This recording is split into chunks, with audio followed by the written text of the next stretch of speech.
It's easy to miss when love changes. Sometimes it's gradual, unraveling slowly like a ball of yarn rolled across the floor.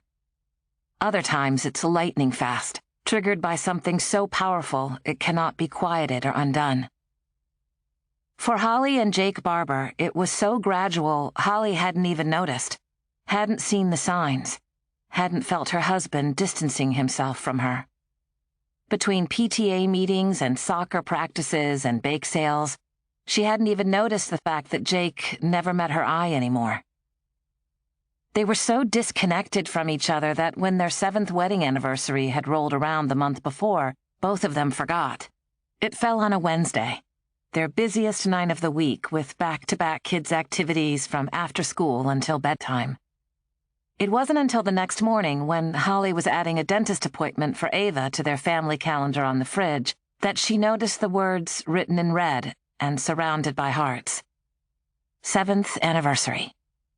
Her first reaction was to be angry with Jake, to compare this to all of their past anniversaries and feel annoyed he didn't bring her flowers like last year, buy her jewelry like the bracelet he gave her on their 3rd anniversary, or write her poetry as he had on their 1st. Her anger faded to sadness as she realized she was just as much to blame as he was. She was sad that they had become that married couple, the couple that lost their individual identities when they had kids. For years they had been Holly and Jake, said as though it were one continuous word, inseparable two halves of a whole. They were all the usual couple cliches. But now, well, now they were the Barbers, or Ava and Wyatt's parents.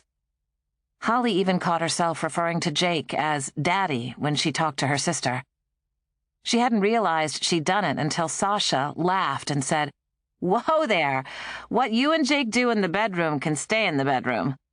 Holly's cheeks had flushed with embarrassment. When she called Jake at work to tell him they had both forgotten their wedding anniversary, he laughed, clearly finding the entire situation far less worrying than she did. "It's not funny, Jake, and it's certainly not a good sign for our marriage. It proves we don't prioritize each other. We don't focus enough on us." "Okay," he replied, slowly drawing the word out as if trying to decide which direction to take the conversation. "Well, it's not like we could have gone out last night anyway. You know Wednesdays are a write-off." "I know," she said sulkily, "but I really wish we had at least bought cards for each other. We should buy cards for each other today and exchange them tonight." He groaned. "I've got a packed day today, Holly. I don't think I can get out to get one. Then Wyatt has soccer and Ava has piano." "Thursdays are almost as bad as Wednesdays," she said, feeling defeated. "How about I duck out 10 minutes early and come get you guys? We can stop at the Rite Aid to get cards before I drop you and Ava off." She laughed. "We can't buy cards for each other from the same store at the same time. That totally defeats the purpose." "Do you have a better idea?" She didn't. So hours later, they found themselves in the greeting card section at Rite Aid, with their backs turned to each other, picking out cards.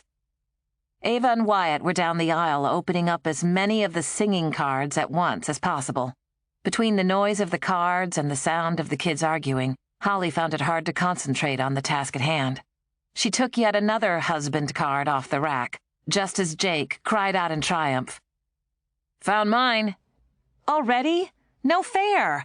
The wife cards are always better than the husband ones. It's like the greeting card companies believe the only things men are interested in are sailing, fishing, or cars."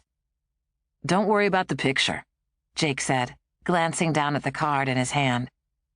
"Because I know you don't like cats or the color pink, and your card has both." She laughed, but stopped abruptly when she noticed Ava hitting her little brother on the head with a card playing the Macarena. "Stop it," she hissed at them through clenched teeth. "I'm not paying for any cards you wreck."